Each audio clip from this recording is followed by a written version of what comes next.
Okay, well, fortunately, Paul was the one person who actually didn't go over time. I think the moderator needs to be given a taser or something, because otherwise it's just sort of embarrassing. I'm holding up signs that, might as well say, draw a square circle, please, because they're not listening to me.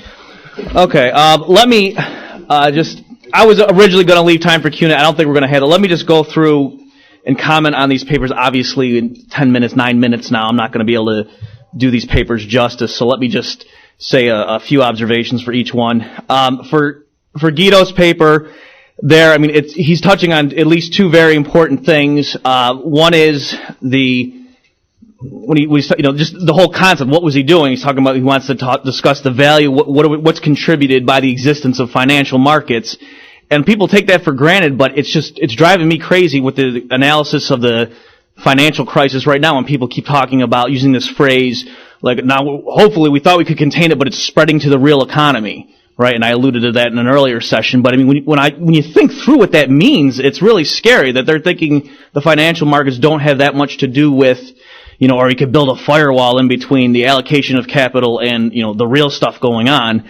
When, that's, when you think through the implications of what does that mean if someone is analyzing things thinking that, over here is the financial sector and then you've got the real economy. Now, in fairness, I understand when you're starting out, you gotta do price theory things and you do it in real terms and then you lay money on top of it. I understand where that's coming from, but my point is just when people are analyzing the situation like today and using phrases like that, it's pretty scary. So I'm glad he's looking at this. Another great point that he was bringing up is this idea that hoarding per se, first of all, it doesn't destroy real wealth. And even a lot of free market economists commenting on, today's crisis, they will, in other words, they'll say things like, oh, no, the Keynesians are wrong. When people hoard, it doesn't necessarily hurt things because you give it to the, when you save, there's not a paradox of thrift because you give it to the bank and then the bank lends it to somebody else and he spends it. All right, so the way that many free market economists combat the claims of the Keynesians is not to dispute the notion that spending is what drives things. It's that they say, no, actually when people save, it does get spent. Don't worry about it. It's not really lost because it gets, you know what I'm saying? So that's what's good about Guido is he's showing that even if it isn't spent, even if you did put it under your mattress, that's okay because it's not the money, per se, especially if we're on paper currency that's the source of wealth. It's, tractors don't disappear because somebody put something in his piggy bank, right? So that's, so that I like that. Let's see. Okay, moving on. So Joseph's paper on William Douglas, he did read some quotes, but again, if for those who are interested in that sort of thing, I would encourage you to email him and get copies of it because it's, for one thing, just the way those guys wrote back then is very refreshing. Their titles are 16 lines long, a discourse upon that, and they spell politic with a CK at the end. That's always fun. So that sort of stuff in it, but truly, it is nice. My one recommendation would be that, to include some more quotes from his opponents, just like so the reader can understand exactly like what was he knocking down, as opposed to just, summarizing in the text, this was the prevailing view, and then this is what Rothbard or William Douglas said against that. Just a few other things that occurred to me. It's talking about people were intimidated by William Douglas because, of his medical knowledge, but, I think I know what doctors did back then, and I would be afraid of a doctor as well. So that was another random thing that occurred to me. It might be a good argument against fiat currency. That he was talking about the orgy of paper money, and so I think you could say to someone, if you're going to have an orgy, do you want to involve paper money? So it's and I won't even discuss a pun involving hard money. Okay.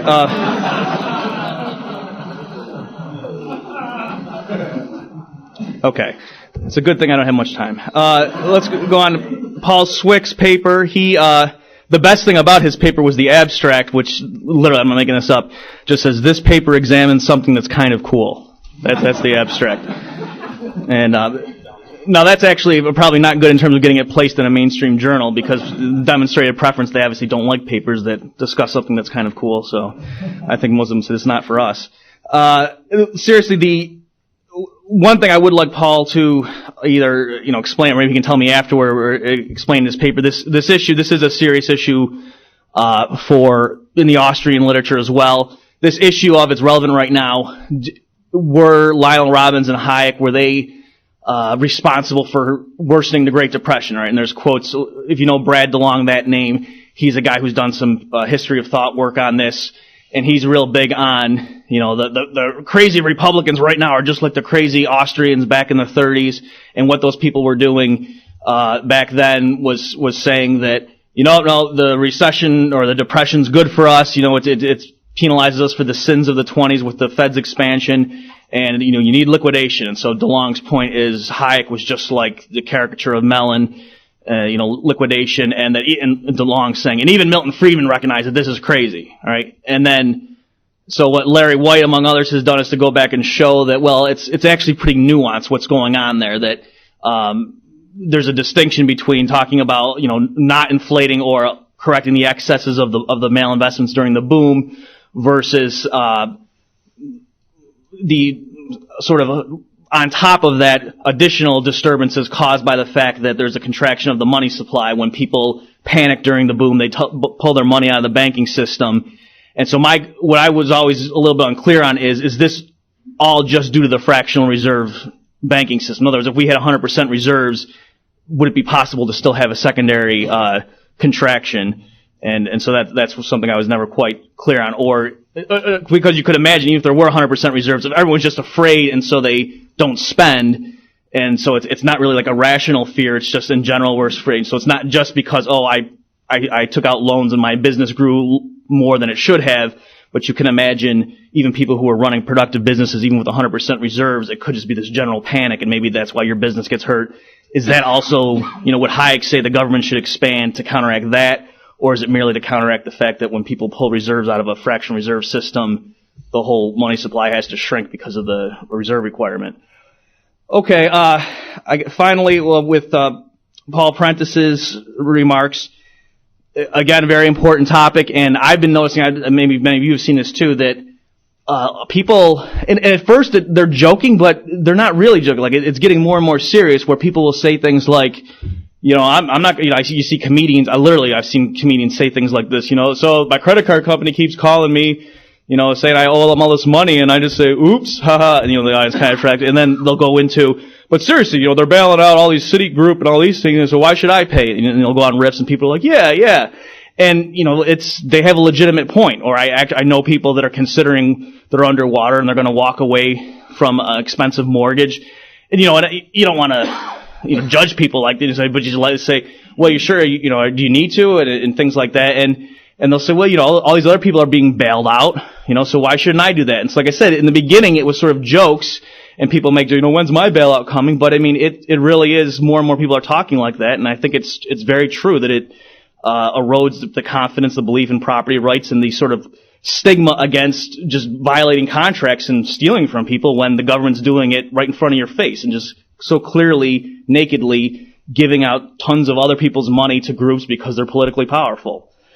The one suggestion I would have for Paul's paper is this issue of, it's very nice, and it's certainly, there's a way to say it correctly, but there's also, some people say it a bit naively with this issue of when you deficit spend, it's like we're, you know, taking wealth from our grandchildren. And I'm not saying Paul did this, but just to be careful about this possible misinterpretation. Mises points out in several places that, you know, in the strictest sense, everything that is produced today is out of present resources, right? So it's not, like if we have a war and we could say, do we want to borrow money and do it and say, if we want to use it from tax revenue, we'll know people would be up in arms. Okay, well, let's just borrow it and do it with borrowed funds. That, it's not literally that your grandchildren are, you know, they're not taking time machines and pulling resources from 50 years in the future to make tanks now. I mean, the tanks are being made out of steel right now. All right, so that's, so like I said, it doesn't mean that you flip the other way and go, we just owe it to ourselves, so there's no issue. That, you know, government borrowing is fine. You don't want to flip the other way, but it's actually very subtle to think through exactly what's going on and who's getting burdened, because, you know, your grandchildren, the people who are the grandchildren of those selling the bonds, you know, the bondholders that are getting those payments, they're obviously better off. So it's not an issue so much of intergenerational transfer. It's more of the people lending the money to the government whose kids are then going to be the recipients of the the taxpayers in the future who are going to be net losers. So it's not so much our generation versus them. It's more the people who are in cahoots with the government versus the other taxpayers who aren't the ones lending the money. Okay, we're out of time. Thank you very much.